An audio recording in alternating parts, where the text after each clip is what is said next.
hemos roto totalmente los moldes, hemos pasado de ser ingenieros a ser profesores.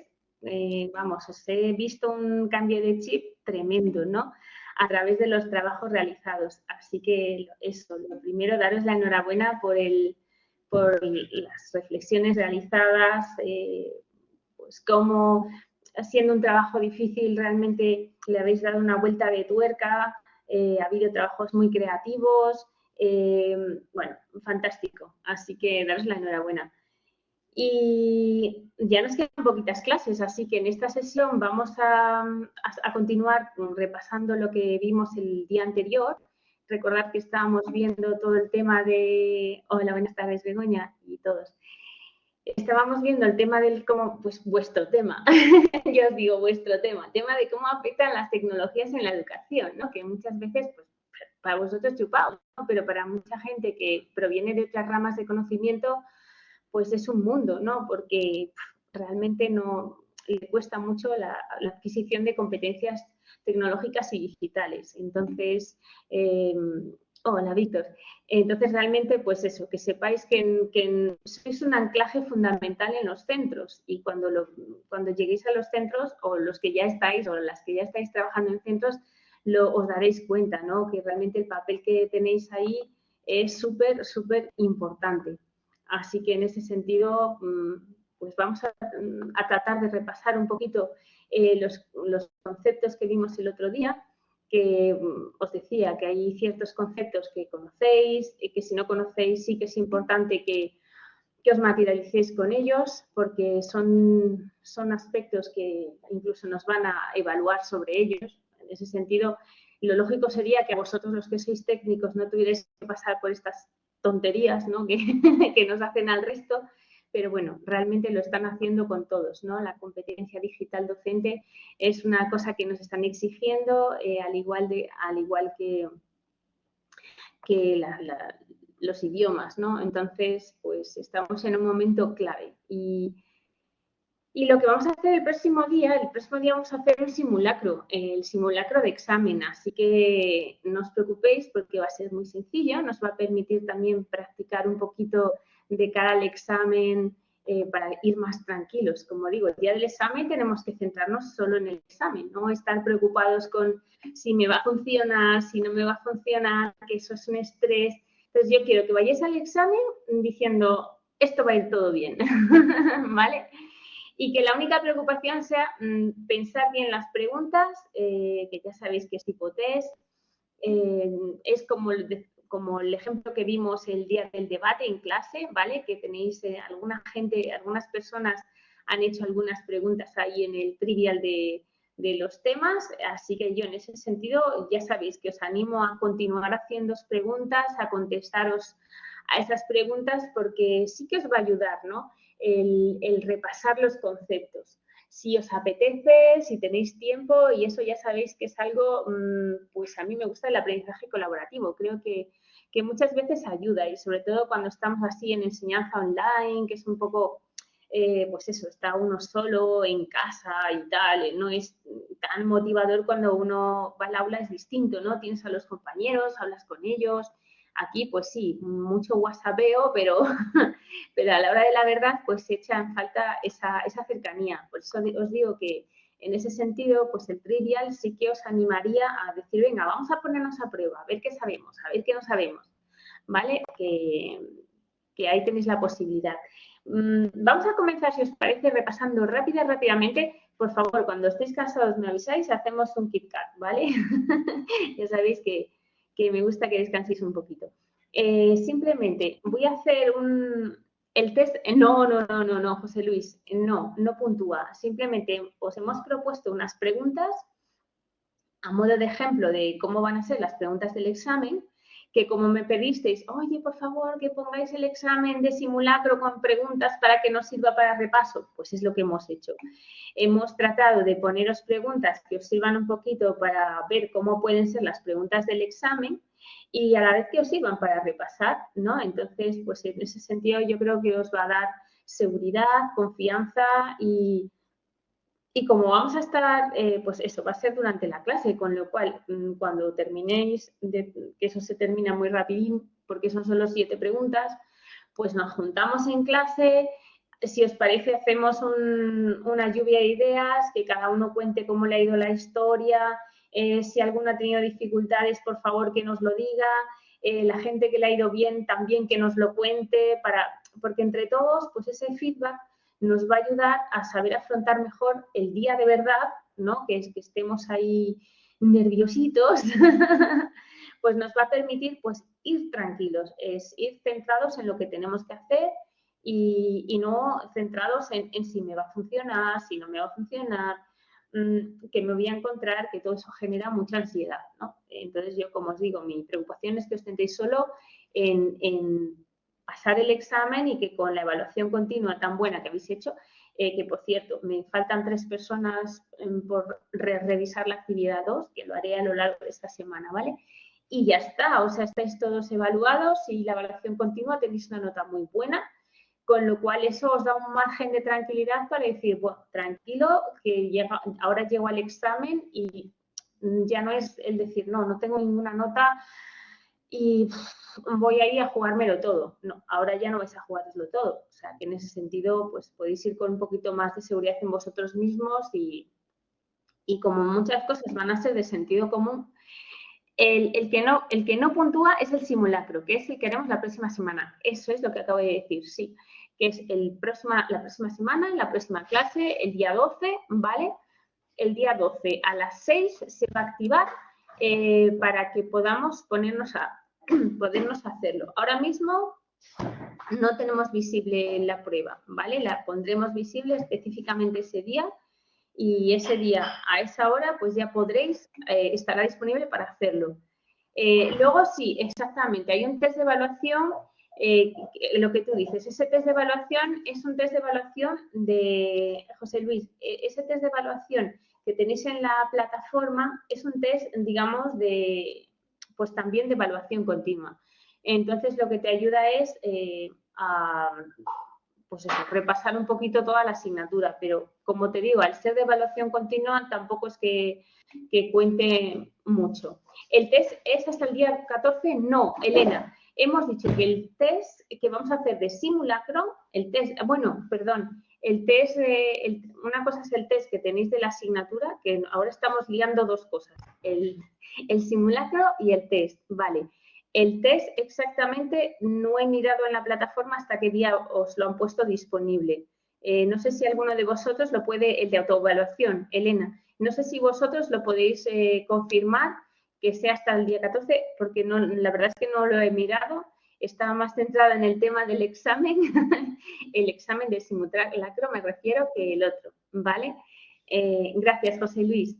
Lo importante es que sepáis que el próximo miércoles a las 6 en punto se os va a activar, donde pues vais a ver que hay una de las ventanas azules, una de las principales, ¿no? En la que pone el... gracias Raquel, eso es, el 14 es lo otro, lo de la autoevaluación, ¿vale?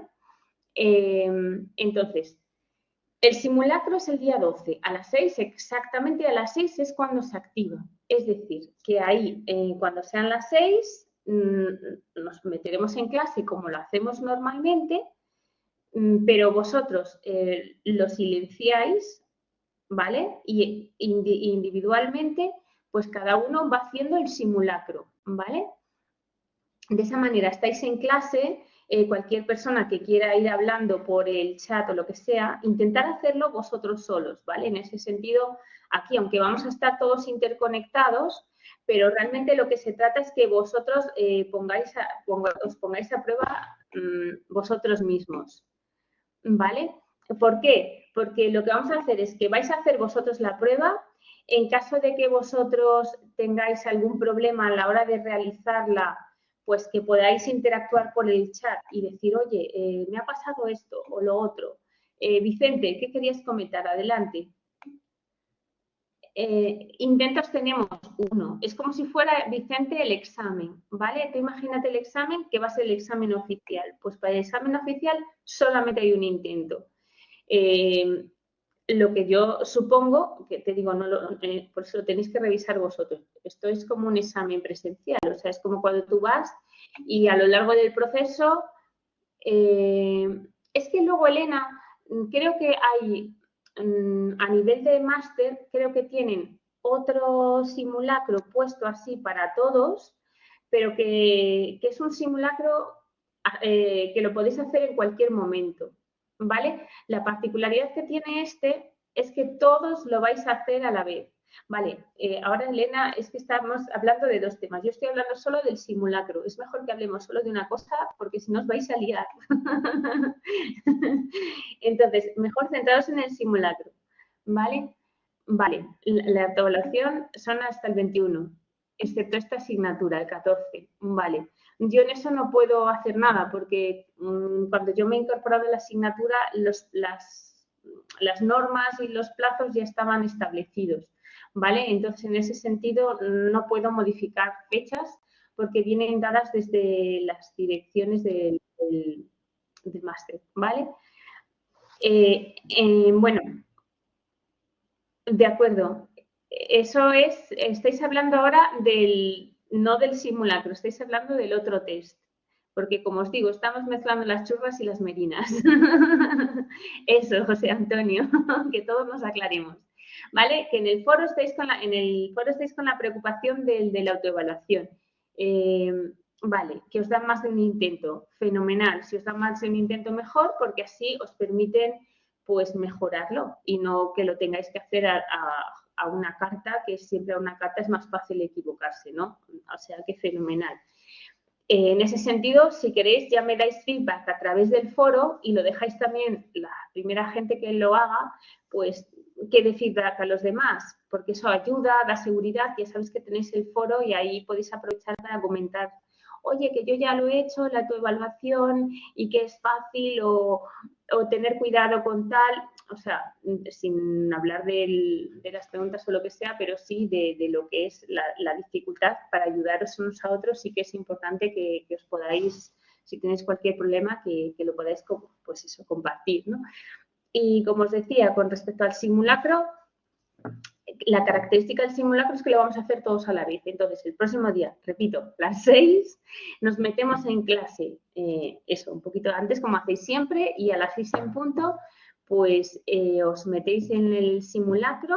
Aunque tengáis la clase abierta, no pasa nada. Vosotros os metéis en el simulacro, hacéis el test de simulacro y ya está. Y una vez lo terminéis, ya no damos la clase, ya vemos un poquito las dificultades que habéis tenido, compartimos experiencias y tal. ¿Vale? Entonces, ¿ha quedado claro todo? ¿Sí? Carlos, adelante. Sí, perdona, es que me ha echado el sistema fuera antes de ponerte a hablar.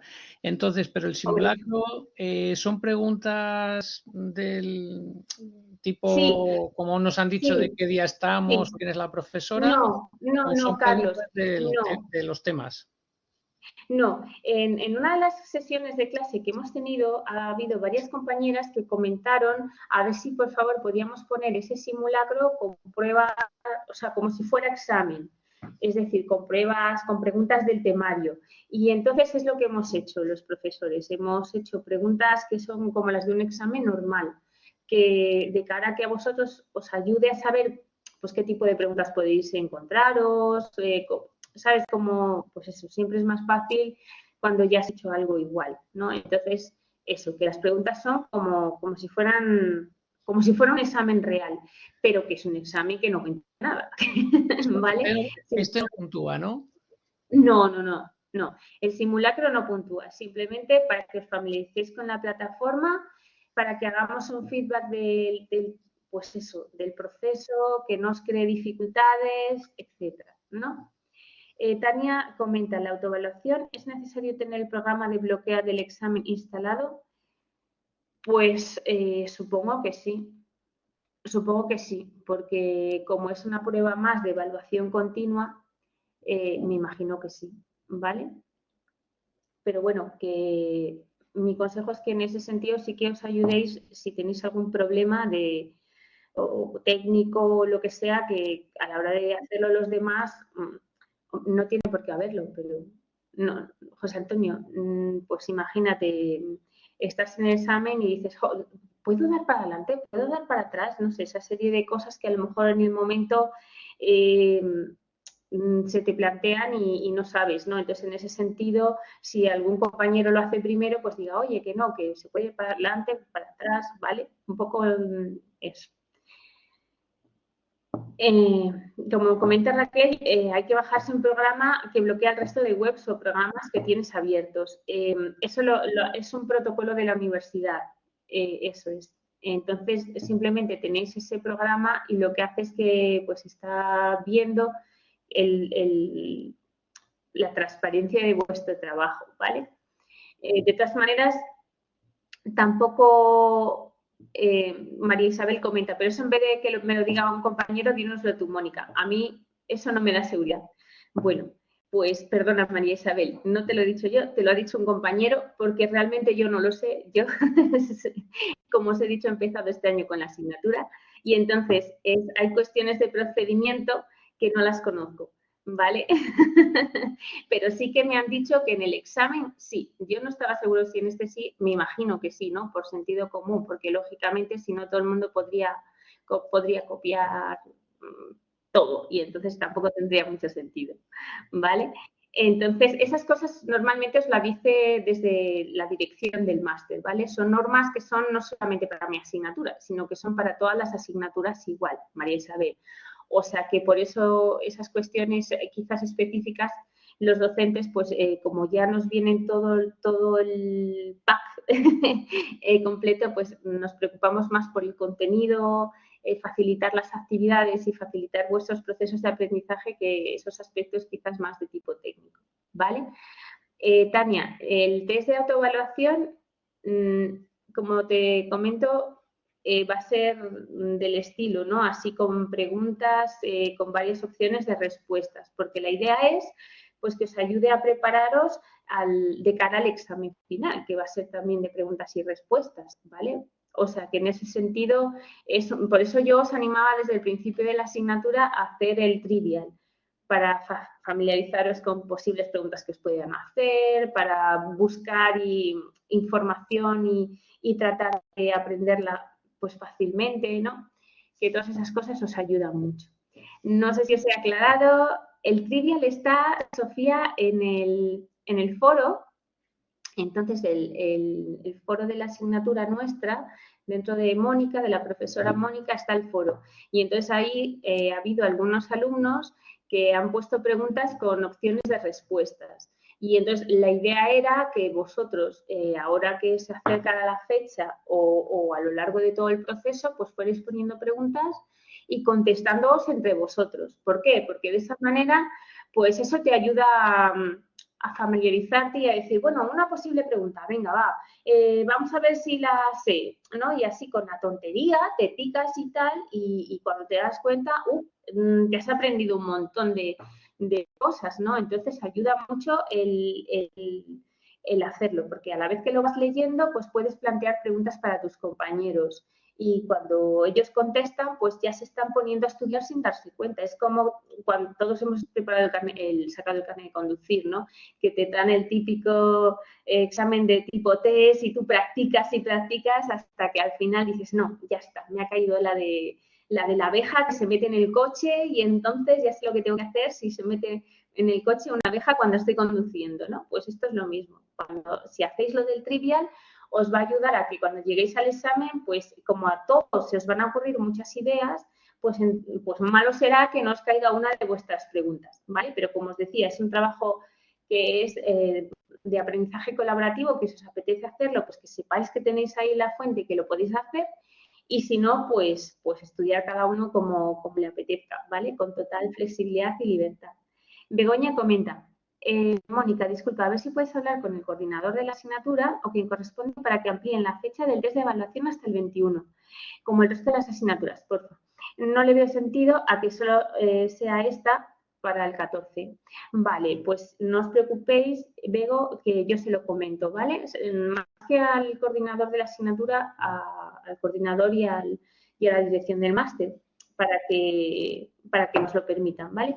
A ver si tenemos suerte y ojalá, ¿vale? Ojalá. Bueno, si os parece, vamos... bueno, Carlos, adelante, Carlos.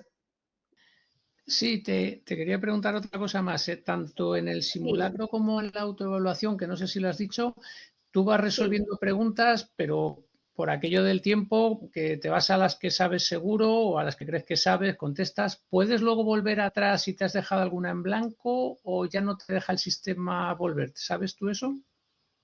No lo sé, pero yo supongo que sí te deja volver por lógica, porque es como un examen presencial. Un alumno tiene que poder volver hacia atrás o hacia adelante y ya cuando se guarda al final, pues ya es cuando queda guardado. Pero no lo sé, porque realmente, claro,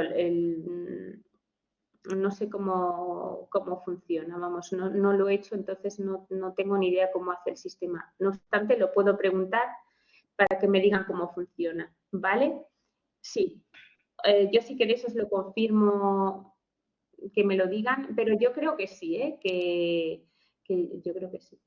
María Isabel, por supuesto que no nos vale, pero yo no os puedo decir que lo sé porque no lo sé. Entonces yo lo consulto. Pero me imagino que sí, porque es por lógica, es lo que os digo, que cuando estás haciendo un examen, pues si a veces te equivocas, estás nervioso y luego quieres volver para atrás, ¿vale? Pilar dice que llevamos todo el máster creyendo muchas cosas que luego no son. Si quieres explicarte, Pilar, que lo que podamos ayudar, yo ya sabes que estoy para ayudaros.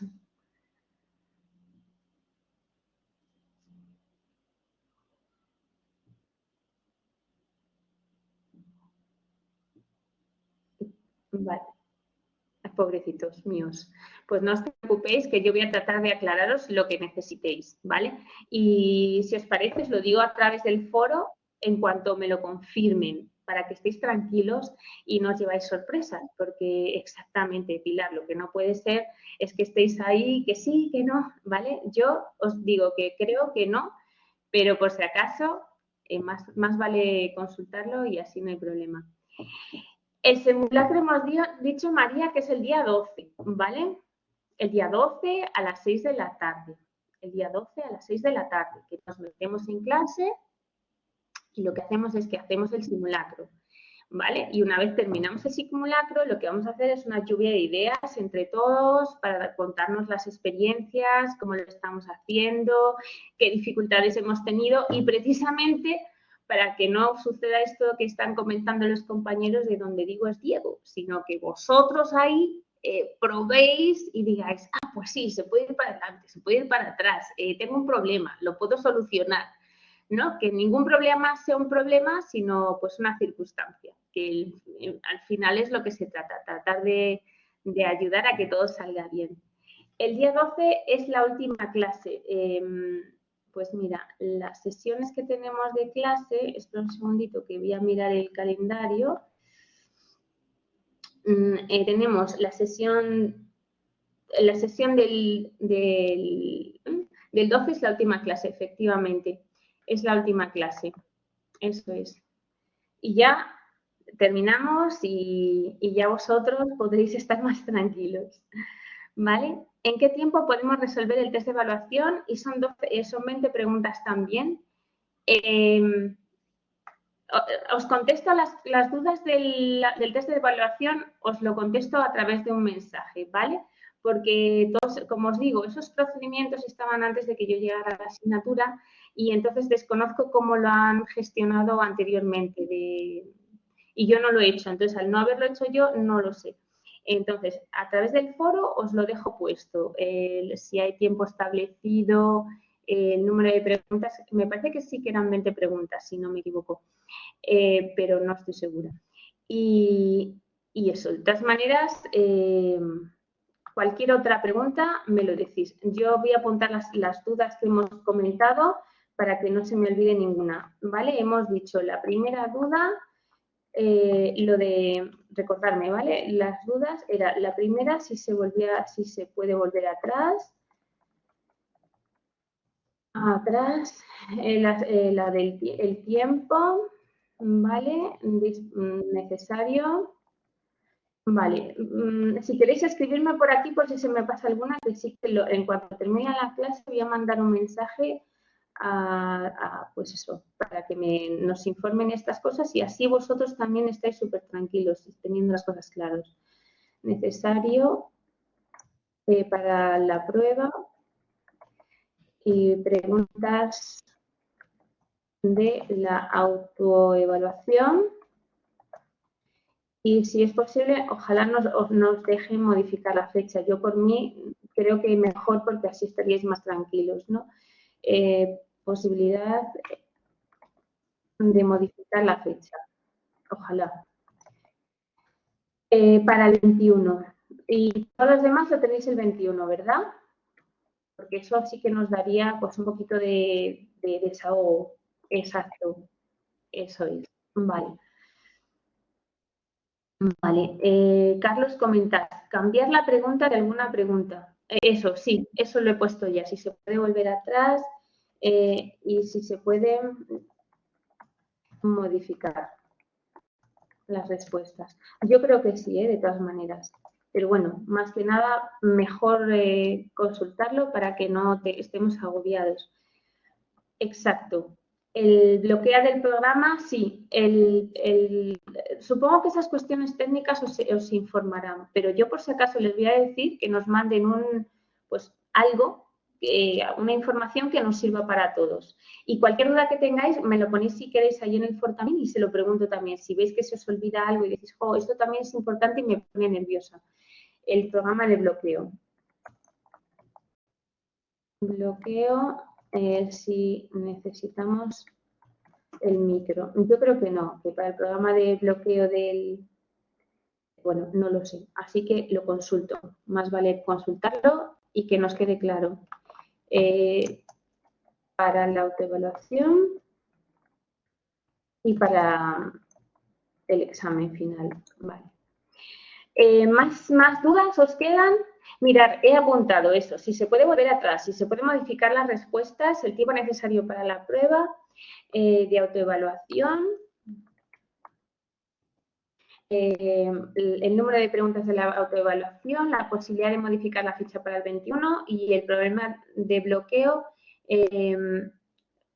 por lo del micro, ¿no? Si es necesario. Yo supongo que será igual que en el examen, ¿vale? Pero por si acaso que nos lo den en blanco y negro escrito y como decís vosotros, así no hay posibilidad de confusión y lo importante es ir tranquilos y tener las cosas claras. ¿Se os ocurre alguna pregunta más o así está bien? Decidme. ¿Bien? Vale. Pues entonces, genial. Bien, decíamos que vamos a comenzar hoy haciendo un pequeño repasillo de aquellos aspectos que hemos visto en el tema 4.1, ¿no? En la primera parte del tema. Voy a ir rápido porque simplemente quiero que repasemos un poco lo que hemos visto, ¿no? Dentro de estos conceptos os decía que era importante pues todos estas temáticas, estos acrónimos que es importante que conozcáis, ¿no? Que no hacía falta saberse todos los que aparecen aquí, como os dije, de cada examen, sino simplemente los que entran en el tema, ¿no? Sobre todo el tic-tac. El TIC, recordar que la tecnología es la información y comunicación. El TAC era, lógicamente, A de aprendizaje y CO de colaboración, o sea, C de colaboración, y el TEP, que es a lo que pasa, no es la evolución que va pasando del uno al otro, que pasa al empoderamiento y participación, que es cuando los alumnos están participando en el aula. Y sobre todo, el otro concepto que plantea el tema es las TRIC, ¿no? Las TRIC, que se refiere a las tecnologías para las relaciones, información y comunicación. ¿Por qué? Porque una vez se produce el empoderamiento, lógicamente, pues se producen relaciones y hay traslado de información, que esa información es el conocimiento y la comunicación, ¿no? El aprendizaje colaborativo.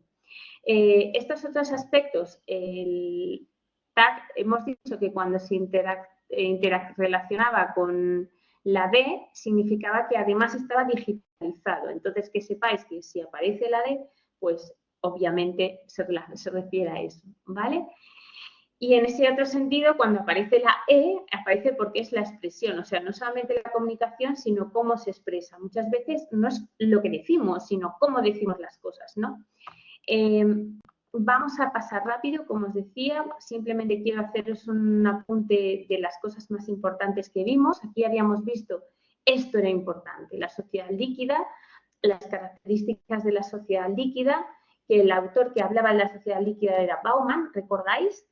Y que el problema es que se ha pasado de una sociedad sólida a una sociedad líquida. Una sociedad sólida en la que estaba todo como centrado en el proceso y ahora es como al revés, es todo muy cambiante, ¿no? Y Bauman precisamente es lo que quieren, volver un poco a lo de antes, ¿no? Educación como un proceso y no como un producto, porque realmente el producto no mide la totalidad del proceso, ¿no? Entonces, esa es la característica de lo que es la modernidad líquida y la modernidad sólida, y que nos lleva a lo que es la participación crítica en el sentido de que ahora ya tenemos que formar alumnos que sean críticos y profesores, ¿no? Que sean críticos con el sistema para poder mejorar y para poder adaptarnos a los cambios, porque claro, ahora no hay verdad absoluta, como ocurría antes en la sociedad, en la modernidad sólida, ¿no? Ahora todo lo que se aprende se reaprende, porque ahí está todo cambiando, en lo que antes era una verdad absoluta, pues puede ser otra verdad, con lo cual, pues está cambiando y por lo tanto el conocimiento pasa a ser, por eso digo aquí, perecedero, ¿vale? En ese sentido es importante estos acrónimos también, que en la sociedad tecnológica es tecnológica y digital y lo que se favorece es la información y las cifras, es decir, los datos y las cifras. Entonces, en ese sentido tenemos que tener en cuenta lo que era el AA, Anytime and Anywhere, el DIY, hazlo por ti mismo, ¿vale? Do it yourself, y el BIOD, que era trae tu propio recurso, ¿no? Bring your own device. Por supuesto, tenemos que tener en cuenta que hoy en día estamos cada vez más condicionados por quién y qué nos quieren enseñar, ¿no? Entonces, lógicamente, ante esa mesianización, tenemos que favorecer un pensamiento crítico, Hablábamos también de lo que era la AMI, ¿no? La AMI, ¿recordáis este concepto de la AMI que también es importante? La AMI era la alfabetización mediática e informacional. Eso significaba que es necesario romper la brecha digital a partir del desarrollo de una serie de competencias de aprendizaje que están implícitas en el proceso de no me sale la palabra, tecnologización, ¿no? De la sociedad. En ese sentido, los alumnos son nativos digitales, pero nosotros somos más bien inmigrantes digitales, con lo cual el conocimiento de los lenguajes muchas veces se producen muchas discrepancias precisamente entre los más jóvenes y los profesores que quizás sean de otra edad, ¿no? más pues con menos tecnología, que se creyeron en un entorno menos tecnologizado. Otro aspecto importante sería dentro de aquí, estos ya los hemos dicho, ¿vale? Simplemente recordar lo mismo, que lo tengamos claro, por eso lo recalcamos. Y por otro lado, los tipos de redes, que eso lo conocéis vosotros ya perfectamente por vuestra especialidad, ¿no? Que se distinguen entre verticales y horizontales. Las verticales tienen una temática única y, sin embargo, los horizontales no. Los horizontales pues, son mucho más abiertos, con lo cual permiten esa apertura, gestionar, compartir, crear, desarrollar y pues, las posibilidades son infinitas. Entonces, en ese sentido es importante proteger a quién, pues lógicamente a los usuarios, ¿no? Y de ahí ha surgido lo que es la Ley de Protección de Datos. ¿Por qué? Porque era necesario a nivel europeo que se regulara esa protección que protegiera a todos los alumnos, a los docentes y a todos. En ese sentido, no hay que aprenderse la ley, pero sí hay que aprender en ese sentido que es muy importante la protección de datos y que lo tenemos que tener en cuenta que esta ley del 2018, el año pasado precisamente ha surgido una modificación que es la que ha incorporado toda esta protección de datos ante la sociedad digital. Hemos hablado de la alfabetización mediática informacional. ¿En qué sentido que es importante? Pues el empoderamiento, que tanto los alumnos como los docentes sean capaces de desarrollar esas habilidades y competencias que son necesarias para el ámbito profesional y el ámbito personal. Y luego lo que es el ámbito del ámbito pedagógico, ¿no? Que realmente no solamente tiene que estar implicados los alumnos, sino que tiene que haber una alfabetización del propio docente para que tenga las competencias de cara a enseñar en el proceso de enseñanza-aprendizaje, ¿no? ¿Y por qué? Pues porque a veces el profesor se convierte en emisor o en receptor y en esa direccionalidad que, como veis, a lo largo de la historia estudiamos en el otro tema, cambiaba hacia la horizontalidad, por lo tanto, tenemos que tenerlo en cuenta también las nuevas tecnologías. ¿Cuáles serían los objetivos?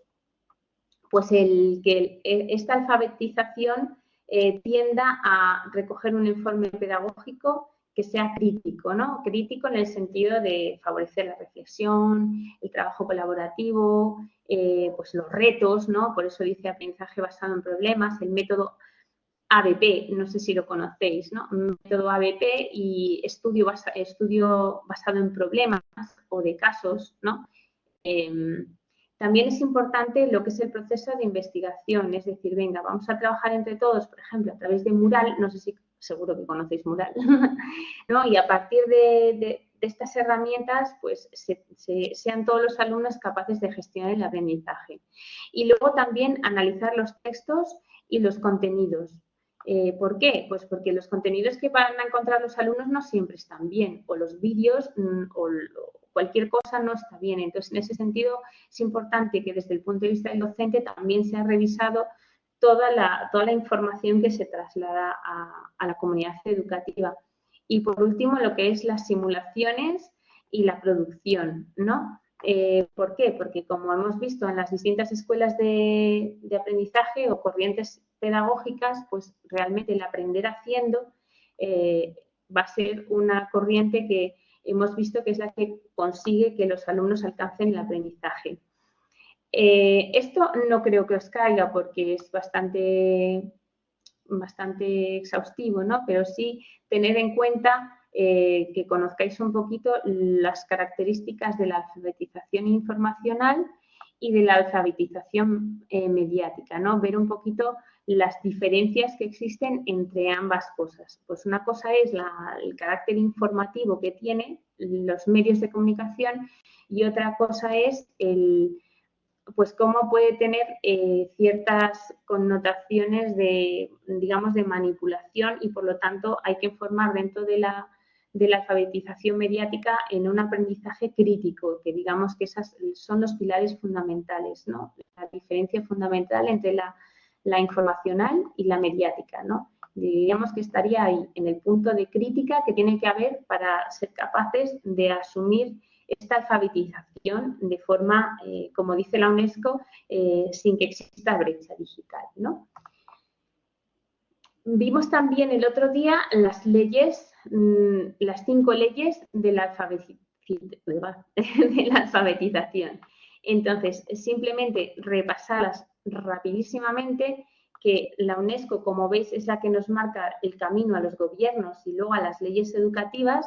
En ese sentido, teníamos la primera ley que se refería a que lo que hay que hacer es lo que es la comunicación, ¿no? El pilar de que todo está basado en la comunicación y la comunicación debe provenir de forma igualitaria de los distintos organismos, entidades, etcétera. Y por lo tanto, ese es el pilar fundamental. Digamos que se basa en lo que es la comunicación igualitaria y repartida, ¿no? Que no venga siempre de las mismas fuentes, ¿no? Porque entonces sería una información segregada totalmente y eso no es lo que queremos. Otro aspecto, la ley 2. La ley 2 significa que nosotros no solamente somos consumidores, sino que también somos creadores y entonces hay que potenciarlo dentro del proceso de aprendizaje. Es decir, los alumnos tienen que tener desarrollar sus propias competencias para poder expresarse, comunicarse y mejorar en sus propios procesos de enseñanza-aprendizaje. En cuanto a la 3, pues muy sencillo. La 3 se refiere a que hay que tener siempre, como hemos dicho antes, una visión crítica, ¿no? Una visión crítica, ¿por qué? Porque a veces pues las fuentes que vemos no son buenas, no son oficiales, o son oficiales e intentan manipularnos. Entonces, nunca tenemos que perder de vista este punto de vista crítica tanto de docentes como de alumnos, ¿no? Y ver pues las fuentes rigurosas. Eso ya veréis, cuando estéis pasando el TFM, cuando os toque hacer el TFM del máster, pues es lo primero que vais a tener que buscar, ¿no? Que no valen todas las fuentes, sino que tenéis que buscar fuentes que sean viables y fiables, ¿no? Entonces, en ese sentido, tenéis que investigar, pues esto vale, esto no vale, ¿por qué? ¿No? Y eso es muy importante. La ley 4 es importante en el sentido de que todos tienen las posibilidades de hacerlo, ¿no? Entonces aquí no es yo puedo más que tú o tú puedes más que yo, sino que realmente todos deben de tener los mismos derechos y saber que pueden hacerlo, ¿no? Entonces en ese sentido no se le puede vulnerar a nadie pues el derecho de poder comunicarse, interactuar a nivel digitalmente hablando, ¿vale? Y por último, la ley quinta, en ese sentido, lo que trata es de ser un poquito más amplio, ¿no? ¿Qué quiere decir con eso? Pues quiere decir que la alfabetización es un proceso cambiante. ¿Por qué? Porque hoy aprendemos un programa, pero mañana ese programa se ha extinguido y ha salido otro programa nuevo. Entonces, en ese sentido, pues requiere un aprendizaje vivo, estar aprendiendo permanentemente porque, claro, lo que sabías antes, pues no te sirve ya y a lo mejor el programa lo cambian, tienes que estar actualizándote, bueno, eso os pasará a vosotros muchísimo, ¿no? Porque en el ámbito tecnológico es precisamente donde más cambios se producen. Entonces, realmente, pues el docente también tiene dificultades, como vamos a ver en el tema siguiente, en ese sentido. Os decía que estos aspectos sí que son importantes, por eso os lo recalcaba el otro día, lo que eran las TIC, que hemos dicho anteriormente, las TAC y las TEC, que empoderan a todo el proceso de educación, y las TRIC, ¿no? Más centrado en los procesos de interrelación. Y hablábamos también otro proceso que era cómo irrumpía las TIC en los cambios que producía dentro del proceso de aprendizaje. Entonces, ¿cómo irrumpía? Pues que ahora ya no había distancia, cualquiera podía estudiar desde cualquier parte del mundo, todo está en la nube. En ese sentido, todos podemos compartir las cosas, no hay espacio, no hay tiempo, se rompen muchísimas cosas que antes eran como, no, esto tiene que ser así. No, pues ahora no. Ahora realmente se rompen muchas cosas que antes eran impensables. También la velocidad de conexión y transmisión de datos, que como veis cada vez está siendo más rápida en todos los hogares, ¿no? El volumen de conocimiento que aumenta cada vez más, el coste, lógicamente, es menor, pues los cambios, que lo que hoy vale, hemos dicho, es totalmente perecedero, porque mañana no va a valer. Y también la obsolescencia, en ese sentido se refiere, pues eso, que cambien tan rápido las cosas, especialmente ahora que hemos incorporado lo que es la inteligencia artificial, pues es un proceso de transformación importantísimo, ¿no? En el que estamos viviendo ahora mismo. Os decía yo el otro día, digo, bueno, a lo mejor, quién sabe, a lo mejor los docentes dentro de 10 años ya no tenemos trabajo porque nos sustituyen las máquinas, no se sabe, ¿no? Por lo tanto, aquí había otra serie de conceptos que os decía que por favor que estudiarais, que era el aprendizaje móvil o ubicuo, ¿vale? Que se centraba en lo que era el móvil y en el sentido de que se puede hacer desde cualquier sitio, ¿vale? Esos eran los factores principales de este tipo de aprendizaje, ¿vale? Y también hablábamos del e-learning, que es el aprendizaje virtual. ese es el que realmente pues, ha impactado muchísimo en la sociedad y ahora mismo es un aprendizaje síncrono el que se prioriza. Incluso ya hay, no sé si habéis oído hablar de el Centro Educativo SEC, que es muy potente aquí en España, que ya tienes un propio colegio, el primer colegio en España que es síncrono. O sea, eso es una revolución absoluta en España, ¿vale? Hasta ahora era impensable, porque como sabéis, la educación en casa no está aprobada en España. Entonces, en ese sentido, había muchas familias que aunque quisieran no ir a la escuela, pues como no estaba permitido, estaban cometiendo una ilegalidad. Y ahora, pues con este centro educativo, por ejemplo, pues ya se cambia la historia, ¿no? Porque sí se permite hacerlo a través de formación reglada, como es este centro educativo. Otro tema es el B-Learning, que significa combinado, aprendizaje combinado, lo que se conoce como aprendizaje híbrido. Elena, ¿es de todos los niveles? Efectivamente, es de... Si no tengo entendido mal, de infantil y primaria y secundaria, lo que pasa es que se pone en marcha el año que viene. Entonces, lo más, no sé, porque quiero decir, a lo mejor tienen la idea de ponerlo en marcha en infantil y tener en cuenta como la etapa de infantil es una etapa tan manipulativa, a lo mejor directamente la ponen en marcha desde primaria, que es la fase obligatoria. No sé cómo lo van a plantear de momento, ¿vale, Elena? Es una cosa como muy novedosa, empieza a funcionar el año que viene. Como experiencia piloto en España solamente hay un centro que tiene unas características similares, que es un centro educativo que es desde, si no me equivoco, desde primaria, secundaria y bachillerato, que es donde estudian, pues para que os hagáis una idea, muchos extranjeros, o sea, muchas personas que viven en el extranjero y que quieren seguir manteniendo la educación española. Entonces, ese centro es un centro de la pública, que pertenece al Gobierno de España, no a ninguna comunidad, sino al Gobierno de España, en el cual se puede hacer esa formación virtual. La utilizan sobre todo, pues eso, como os digo, gente que son a lo mejor deportistas de élite o gente que vive en el extranjero, etcétera, ¿no? Pero la primera iniciativa privada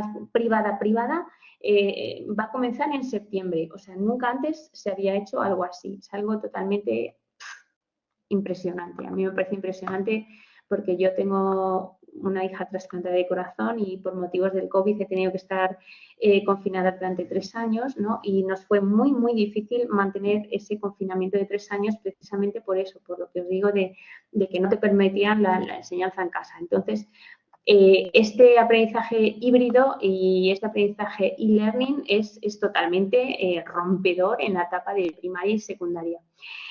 Y luego, por último, el aprendizaje mediado y en red, que ¿qué os voy a decir? O sea, sabéis perfectamente que el pilar fundamental es el networking, ¿no? El networking o trabajo en red y que permite y da unas posibilidades impresionantes. María Isabel comenta, nosotros también estuvimos confinados 3 años por lo mismo y fue muy difícil. Sí, es una experiencia durísima, pero bueno, afortunadamente estamos aquí, así que eso es lo mejor. Bien, vamos a hablar estos otros conceptos que también son importantes, ¿vale? O sea, que pueden caer en el examen perfectamente, pero yo estoy convencida que todo esto lo sabéis, o sea, que estoy muy tranquila. Y si os parece, cuando sean las 7 hacemos un descanso, ¿vale? Que no os quiero cargar mucho. Los entornos virtuales de aprendizaje. Bueno, pues los entornos virtuales de aprendizaje, la característica que tienen es el e-learning, ¿vale? En ese sentido, pues ya sabemos lo que es, porque lo estamos haciendo nosotros. Decidme características del e-learning. ¿Qué características tiene esto que estamos haciendo? ¿Es rígido o flexible? ¿Es rápido o lento? Es innovador, es tradicional. Decidme características, ¿qué podemos compartir de cómo es? Que esto realmente pues, son ideas que innovador, ¿vale? Permite interacción o versátil, muy bien.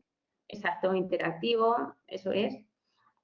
Eso es. Y entonces, estos entornos de aprendizaje requieren asíncrono, muy bien, José Antonio, requieren 2 características o dimensiones. Una es la dimensión desde el punto de vista pedagógico, que es lo que estamos aprendiendo en esta asignatura, ¿no? Desde qué marco o modelo de educación es más importante trabajar. Y luego la dimensión más técnica, que está referida a los conocimientos en sí mismos, ¿vale? A conocimientos en sí mismos, y cuando hablamos de tecnología, pues todos los recursos tecnológicos que tenemos que conocer. Por eso os decía que yo en la asignatura, yo soy la dimensión pedagógica de esta asignatura, pero la dimensión tecnológica, como no llevo mucho tiempo en la universidad, ahí me pilláis, porque no sé exactamente cómo funcionan muchas cosas, ¿vale? Pero bueno, el año que viene ya no me pasará.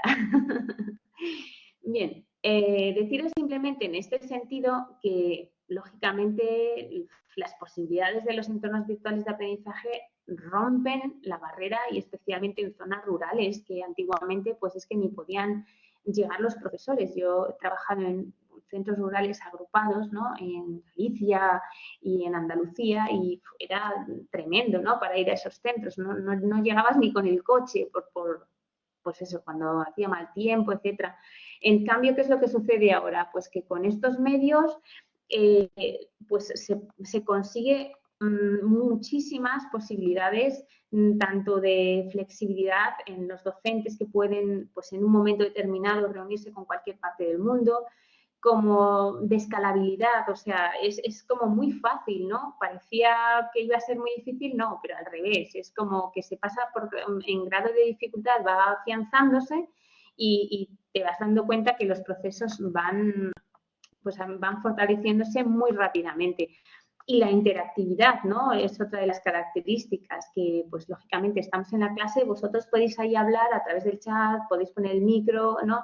Y también los estándares, pues en ese sentido yo estoy dando clase, pero igual que estoy yo, hay otro profesor, y el otro profesor está dando también los mismos contenidos. Entonces, digamos que por eso hablamos de estandarización, ¿no? Y por eso desde el gobierno nos han puesto a la LOMLOE para decir, no, es que todos tenemos que hacer lo mismo, ¿no? Bueno, lo mismo entre comillas, en el sentido de que todos, digamos, tenemos los mismos medios, bueno, entre comillas, no todos tenemos los mismos medios ni recursos, pero me refiero, pues eso, que, por ejemplo, decimos ahora, venga, vamos a aplicar el mural, y vamos a meternos todos en mural y vamos a practicar, ¿no?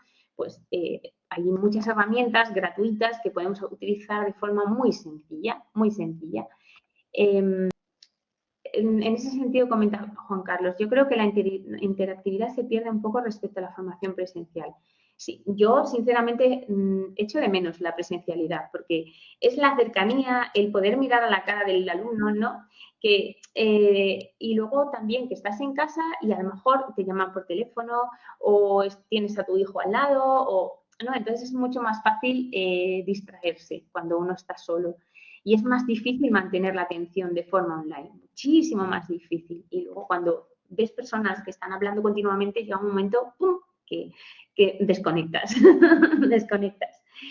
Lo que tenemos que tener claro también, que os puede caer en el examen, es el Personal Learning Environment, que es los entornos personales de aprendizaje. Esto ya lo sabéis, o sea que es que os lo digo, pero realmente es una tontería, ¿no? Porque vosotros lo sabéis muy bien. En ese sentido, referirme a un autor que para mí me parece que debéis de conocer, que es Jordi Adell, que tiene muchísimos trabajos en el ámbito del currículum tecnológico y está implementando desde hace un mogollón de años lo que es la tecnología en el currículum ordinario, ¿no? Fue uno de los pioneros en España. Entonces, en ese sentido, vosotros que sois de tecnología, os animo a que participéis en los congresos que él organiza pues, con muchísima frecuencia, en el cual pues, se hacen intercambios educativos de distintos centros. Y precisamente de lo que hablan es esto, ¿no? De cómo estos entornos personales de aprendizaje pues impactan en la comunidad educativa mediante todos esos recursos que tienen para poder aprender, ¿no? Y cómo todo ello se integra en el currículum ordinario, que antes, antes parecíamos, no sé, lo tenías que hacer a escondidas porque como no lo hacía todo el mundo, igual te miraban mal, ¿no? Ahora no, ahora al revés. Ahora el que no está en la onda ya está un poco desfasado. Entonces, tened en cuenta, dentro de este concepto hay un par de cosas que hay que aprender. El primero, los elementos que lleva implícitos y el segundo, las características que conlleva. Lógicamente, las características son muy sencillas. Es un aprendizaje continuo porque tú vas aprendiendo poco a poco y cada vez aprendes más. Es constructivista porque vamos construyendo el aprendizaje a partir de los conocimientos previos. Y también es conectivista. ¿Recordáis el conectivismo que se refería a que estábamos interconectados de forma pues, asíncrona, virtual, etc.? Los elementos importantes, pues lógicamente lo que es la información, que esa información, esos contenidos, luego hay que reflexionar sobre ellos. Es decir, pues lo que decimos siempre, ¿no? Tú partes de algo, pero esa información tienes que procesarla. Y como consecuencia de ese procesamiento ya es cuando se comparte, se difunde, se aprende, ¿no? Y llegaríamos a lo que es el aprendizaje colaborativo. Entonces, digamos que estos son los elementos para partir de lo más sencillo, de lo más individual, hasta la fase más de cooperativa, grupal, vamos, que es como lo que yo os digo del trivial, que es como realmente se aprende, ¿no? Poniéndolo en marcha, probando y viendo cómo es. Entonces, facilísimo. ¿Cuál es la diferencia entre el personal learning y estos entornos de aprendizaje virtuales? Pues lógicamente cuando es personal, ¿quién elige? Decirme, ¿quién elige? El alumno, el alumno. Y cuando es de la otra manera, no. Digamos que es el profesor el que va llevando un poco al alumno, ¿vale? Por eso es mucho mejor el personal learning. En ese sentido, esta metodología es la que se suele utilizar, como os digo siempre, con los de altas capacidades. ¿Por qué? Porque muchas veces vemos que hay fracaso educativo con los alumnos de altas capacidades y es precisamente porque son gente que le aburre. Hay muchas cosas que les aburre. Dice, a mí que me está contando en clase si esto ya lo sé. Pues a lo mejor vosotros dices, a mí que me está contando Mónica si esto ya llevo años con ello, ¿no? Me lo sé de pe a pa.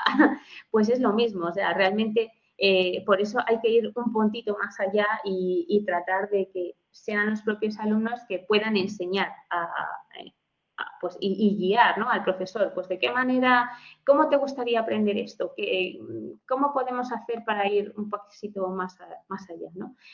Nada, aquí simplemente es un esquema que os dejo ahí en el tema que os voy a colgar hoy, ¿vale? Para que os quede claro las cosas. Y así, claro que sí. Así. Como os digo, es muy sencillo. La clave es que cuando es aprendizaje personal learning está referido específicamente para uno mismo. Yo siempre os pongo el ejemplo de altas capacidades porque así os va a ser más sencillo recordar, ¿no? En la metodología ideal. ¿Por qué fracasan los alumnos de altas capacidades? Pues porque ellos tienen sus propias motivaciones y como además tienen un desarrollo mucho más avanzado que el resto en la mayoría de las materias académicas, pues es que les aburre. Están en clase y dicen, bueno, pero ¿qué me estás contando tú de matemáticas o de no sé qué? Si es que yo eso ya lo sabía hace 2 años, ¿no? Entonces, por eso estas personal learning son tan importantes, porque así conseguimos trabajar la atención a la diversidad. Y eso es lo ideal, ¿vale? Os decía que esto es un esquema que es bastante útil, que vea un poquito los conceptos que hemos visto, ¿vale? Yo creo que os ha quedado bastante claro lo que es la alfabetización, el recurso digital lo vamos a ver ahora, ¿vale? Y la educomunicación, que es como se llama el proceso que estamos llevando ahora a ver ahora, ¿vale? Y la educomunicación, que es como se llama el proceso que estamos llevando ahora a cabo de pues, la educación digital, ¿no? Que es un proceso difícil. Bueno, difícil para los docentes, que ya os digo que no todo el mundo nace no todo el mundo somos nativos digitales. Lo dejamos aquí. Nos vamos 5 minutos a descansar y volvemos en breves, ¿vale? Muchísimas gracias. Hasta ahora.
Bueno, seguimos adelante. Venga, vamos. Este tema es sencillito también. Es dentro de lo mismo y lo que tenemos que plantear es, si hablamos de alfabetización, lógicamente hablamos de alfabetización digital docente, ¿no? Entonces, todos estos procesos influyen en lo que es la transformación digital de la educación, ¿vale? Dentro de ese ámbito tenemos que tener en cuenta que hay diferentes factores que son los que influyen. Lógicamente, la legislación internacional, ¿no? Es decir, la política internacional de la Unión Europea, que viene, como bien sabemos, de los estudios de la UNESCO, que ya los hemos visto y lo hemos reflexionado sobre ello muy bien, ¿no? Y los estudios de la Unión Europea, de la OCDE, ¿no? Todo ello incide en la política intencional que parte en una transformación necesaria porque se da cuenta que si no los profesores, los nuevos profesionales necesitan una capacitación digital, ¿no? Y luego ya en un marco más específico y más concreto es cuando hablamos de la política real, ¿vale? Esa es la primera fase que es más lejana, pero aquí hay que aterrizar. ¿Dónde hay que aterrizar? Pues a nivel nacional, en la política y en la ley educativa correspondiente, ¿no? Entonces, todo eso se ha transferido en las competencias de la LOMLOE. Es decir, se ha desarrollado unos objetivos, indicadores del logro, el perfil de salida, unos contenidos, todo ello mediante una digitalización y una formación que parta del sistema educativo español. Y eso ha tenido una consecuencia. ¿Cuál es la consecuencia? Pues que nos hemos dado cuenta de que no todo el mundo tiene, precisamente eso nos ha pasado durante el COVID, ¿no? Que no todo el mundo tenemos los mismos recursos, no todo el mundo tiene ordenadores en casa. Recordar cuando lo del COVID, que había muchísima gente que a lo mejor no podía dar clases pues porque no tenía ordenadores, no tenía tablets, etcétera, ¿no? Y eso es a lo que se refiere precisamente la brecha digital, ¿no? Que hay gente realmente que tiene pues esas carencias digitales, de alfabetización digital, pues porque a lo mejor no ha tenido ni la educación ni la formación ni tampoco los recursos necesarios para poder acceder a ello, ¿no? Y eso genera muchísima desigualdad de oportunidades. Lógicamente, no es lo mismo una persona que en su carrera, por ejemplo, o si estudia o si no estudia en su instituto, utiliza las nuevas tecnologías de forma diaria que alguien que no lo utiliza para nada, ¿no? Yo muchas veces pongo el ejemplo de, que antes estábamos en la tele, ¿cómo se llama? Belén Esteban, ¿no? Y dices, es una persona que se nota que no, pues que ha entrado tarde con lo que es las nuevas tecnologías, ¿no? Y digamos que es un prototipo de persona, pues eso, que no todo el mundo tiene las mismas facilidades ni los mismos recursos y a lo mejor económicamente pueden tener muchísimo dinero, pero luego esas competencias digitales pues necesitan ¿no? de esa formación que diferencia unos de otros. ¿Cuáles son, por lo tanto, las diferencias que llevan o las causas que llevan a esa, pues a esto que estamos hablando, ¿no? A esta diferencia de que no todo el mundo sea capaz de hacerlo? Pues pueden ser económicas, pero no siempre son económicas. Pueden ser de formación, lo que os he dicho, pero claro, hay gente que es que no es cuestión de formación, es que si te cuesta mucho porque eres de otra generación, pues lógicamente la edad influye, el género influye, ¿no?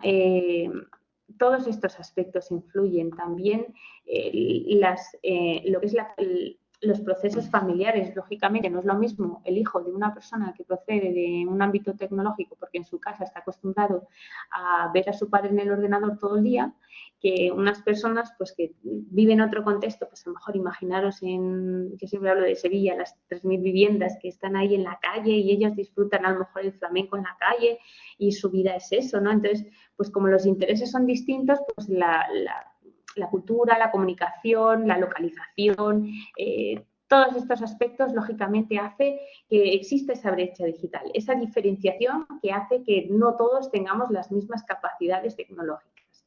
Este es otro todo clave, ¿vale? También os animo a que aquellos que queráis hacer algún trabajo de investigación o queráis hacer tesis doctorales, Julio Cabero es profesor de la Universidad de Sevilla, y es otro de los elementos fundamentales dentro de lo que es el ámbito de la tecnología educativa en España. También tengo que deciros que aquí en España tenemos la revista Comunicar, que es de la Universidad de Huelva y que es una de las más potentes del habla hispana. O sea, que en ese sentido, que aunque haya brecha digital también en los docentes, pero que sepáis que en España también tenemos gente súper buena a nivel tecnológico, ¿no?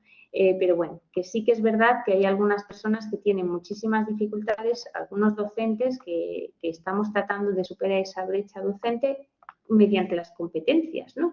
Estas competencias nos exigen una mayor formación.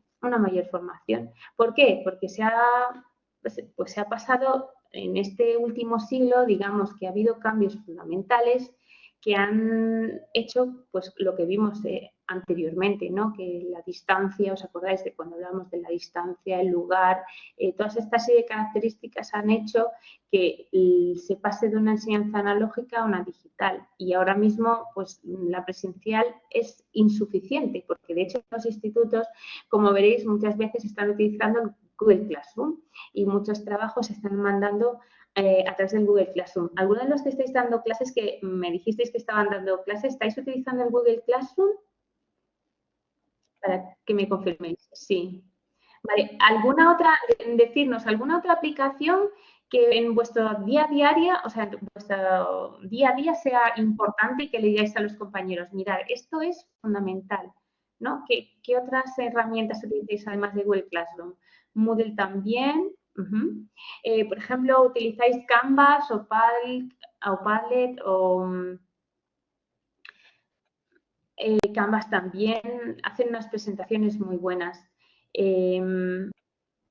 Canva, fantástico. Es que realmente, como veis, ha cambiado totalmente. Antes hablábamos de enseñanza porque era dirigida desde el profesor, pero es que ahora se centra en el aprendizaje. Y precisamente en el aprendizaje os hablaba antes de Mural, que es que no sé si alguno de vosotros ha utilizado Mural, alguna aplicación de estas pues que trabajan en la metodología Design Thinking a través de papelitos pequeños, pero tecnológicamente hablando. Entonces, para hacer trabajos colaborativos, proyectos, para investigar sobre un tema, pues vamos, os aconsejo que Trello, exactamente, Trello también está muy bien, José Antonio, porque lo que hace es que utiliza lo que es la construcción del conocimiento, que es lo que hablamos antes, ¿vale? Recordar que antiguamente pasábamos lo que es la enseñanza tradicional y ahora tenemos la enseñanza que es moderna y posmoderna, ¿no? Moderna y posmoderna, en la que nosotros pues, somos facilitadores.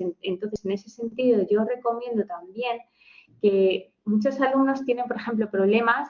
Yo me acuerdo cuando estaba mi hija haciendo en tecnología, en vuestra asignatura, el circuito, ¿no? Electrónico, que tenía muchísimas dificultades. Entonces, en ese sentido, le preguntó al profesor, oye, ¿y qué vídeo me podría ayudar a trabajar mejor esto del circuito, ¿no? Entonces, realmente, pues eso, desde el punto de vista, las posibilidades que tiene la enseñanza de ahora mismo digital son tremendas, ¿no? Porque, pues, fijaros qué holístico, o sea, a mi hija, por ejemplo, le dio varios vídeos y apuntes de diferentes de Internet para que desde perspectivas distintas pues tratara ella misma de encontrar pues el recurso que le ayudaba mejor a poder hacer su propio circuito, ¿no? Y entonces, por eso digo que las posibilidades que tiene ahora mismo pues son una pasada, ¿no? Antiguamente era individual, pero es que ahora mismo, pues eso, se fomenta mucho más lo que es el trabajo en grupo, el trabajo multidisciplinar, interdisciplinar, lo que es la práctica aplicada, exactamente, Pilar, el método DUA, ya sabéis que es el método de diseño universal de aprendizaje, que significa que hay que tratar de hacer lo que decía Víctor García de la Hoz, que es un pedagogo muy importante español que hablaba del aprendizaje personalizado, ¿no? O sea, no todos aprendemos igual, no todos tenemos el mismo estilo. Entonces, eso es lo bueno un poco del paradigma del siglo XXI, que personaliza el aprendizaje y dentro del marco europeo que vimos que desarrollaba el aprendizaje por competencias, a partir de esos pilares se establece un nuevo paradigma de formación, que es lo que hablábamos de de educación para la comunicación o educomunicación, que también se llama y os sonará, ¿vale? O sea que como veis que esto es muy sencillo, porque cuando hablamos del siglo XX hablamos de la enseñanza tradicional, se iniciaba en las competencias, pero de forma como muy introductoria, ¿vale? Hablábamos todavía de contenidos, pero ya esos contenidos a partir del siglo XXI y coincidiendo especialmente con el COVID, digamos que ya, vamos, ha sido un cambio brutal, brutal. Y ahí es donde ha nacido la pedagogía interactiva, ¿no? Que realmente pues todos podemos enseñar, incluso los propios alumnos pueden realizar pedagogía interactiva, como yo os digo, a través del juego del trivial, ¿no?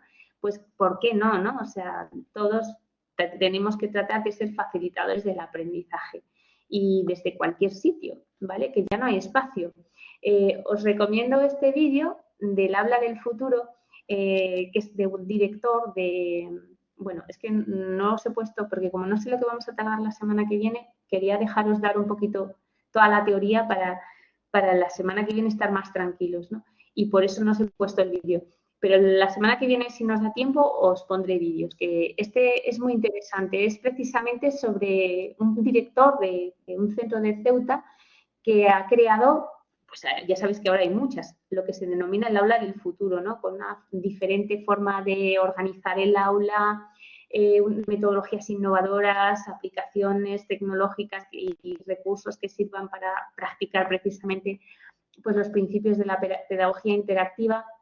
Entonces me parece muy interesante porque no todos hemos tenido la suerte de conocer este tipo de centros y yo creo que te marcan como un antes y un después.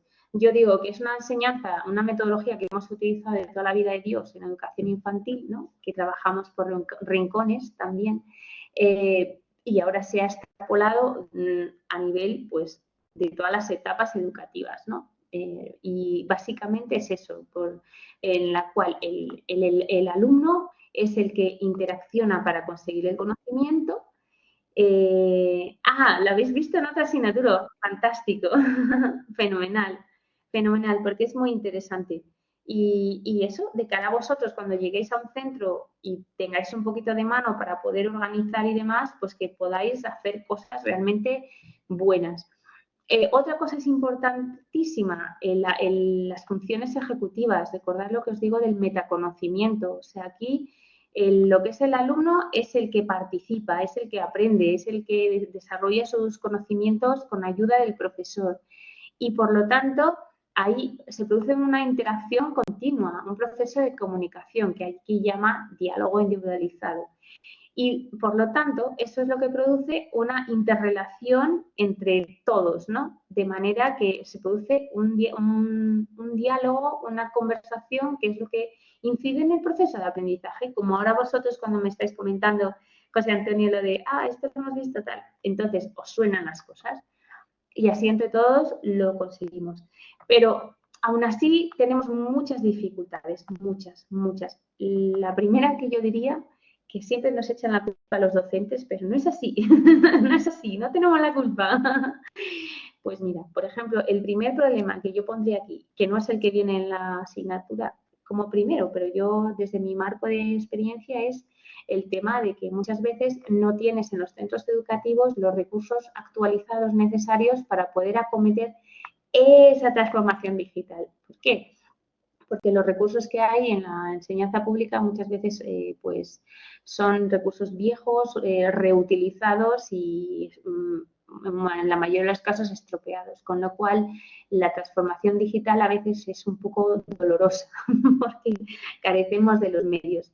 Y luego también están las cosas que plantean en la asignatura, ¿no? El tema de los docentes, que muchas veces pues tenemos como mucha resistencia al cambio. Estamos cómodos dando la asignatura de una manera, pues ¿por qué te vas a complicar en aprender un programa nuevo, ¿no? En ese sentido, vosotros, como estáis familiarizados con diferentes programas, actualizaciones, etcétera, pues lo tenéis más sencillo. Pero sí es cierto que la gente a lo mejor que es más mayor, que está cercana a la jubilación y demás, pues les ves que dices, me parece que no le veo que avance con esa competencia digital. Entonces, precisamente, ahí es donde surge la competencia digital y la alfabetización mediática, ¿no? Otra cosa, pues que por un lado nos piden innova, innova, innova y aporta evidencias, exactamente, pero el problema que tenemos en la práctica, que lo sufriréis si no lo estáis sufriendo ya, las que estáis dando clase o los que estáis dando clase, es que muchas veces quieres innovar, pero no puedes, porque, pues, por ejemplo, por cuestiones de tiempo, muchas veces no dispones de todo el tiempo que quieres para poder desarrollar los contenidos determinados. Entonces, es así de características, o quieres coordinarte con otras personas, pero a lo mejor las otras personas, pues cada uno tiene su asignatura y a lo mejor no les gusta trabajar por proyectos interdisciplinares, ¿no? Entonces, que realmente es difícil. Y las evidencias, pues se refiere a que, claro, luego tú todo eso tienes que presentar la memoria trimestralmente para que la inspección lo revise, te dé el feedback y el centro implemente, ya sabéis, los procesos de mejora que tienen que hacer obligatoriamente, ¿no? Entonces, realmente, pues esos son dificultades. También, ¿cuál es el problema? Pues en primaria, sobre todo, es la falta de gente específica cualificada, ¿no? En secundaria hay menos ese problema porque digamos que como el personal de secundaria hay mucha gente como vosotros que proviene del ámbito tecnológico, pues digamos que ese ámbito siempre está como muy definido y es más sencillo. Pero en primaria, pues eso, puede haber algún profesor o profesora que tenga mayores competencias digitales, pero no tienen la especialidad de ingeniería o de informática y por lo tanto no tiene tantas competencias digitales. Luego el tema de lo público y lo privado. Ya sabéis que lógicamente, pues tú te vas al colegio SEC y tienen en educación infantil unas mesas flipantes para interactuar con los aprendizajes, etc. Tú te vas a un colegio público de donde esté ese SEC y no lo tienen. O sea, tienen pues los juguetes que han podido ir comprando con lo que la economía de la comunidad autónoma correspondiente haya podido comprar. Por lo tanto, pues no, pues esa brecha digital pues es difícil, ¿no? Y luego las buenas prácticas. Por eso os decía antes lo de Jordi Adel, ¿no? Que en este sentido, pues que os animo a que participéis, porque sí que él es una persona que pues durante muchos años ha tratado de que los docentes compartamos estas buenas prácticas y que participen en procesos de puesta en común, que son muy interesantes para ver, pues por ejemplo, qué están haciendo en tecnología en Cádiz o qué están haciendo en tecnología en Soria o en Lugo, ¿no? Y entonces se reúnen muchísima gente de España e incluso de Latinoamérica y todos pues comparten experiencias que son súper enriquecedoras, luego te relacionas con gente de otras comunidades y otros sitios y tu asignatura pues es como clic, que ves la asignatura desde una perspectiva mucho mejor, ¿no? Mucho más positiva. Y otro aspecto importante, la protección de datos, ¿no? Que es lo que os decía, que esta ley no os toca aprender para esta asignatura, pero de verdad, si vais a presentaros a las oposiciones, estudiarla porque ha caído en las últimas oposiciones de secundaria. O sea, es una ley importantísima, la ley de protección de datos. Y otro aspecto importante, el desarrollo de contenidos y formaciones que depende, pues en este caso, bien del ámbito público, de los centros del profesorado o bien del ámbito privado, pues que en este caso pues vaya a desarrollar los procesos de formación y que muchas veces pues a lo mejor no son los procesos formativos que vosotros necesitáis para vuestra carrera, para vuestro ejercicio me refiero, pero pues eso, que a veces os queréis hacer algo pero dices, pero es que este título no me cuenta, pero es que necesito el título para los méritos. Entonces tú, lógicamente, te vas a lo que te cuenta, no a lo mejor a lo que te interesa más, ¿no? Entonces, eso para nosotros es un hándicap también.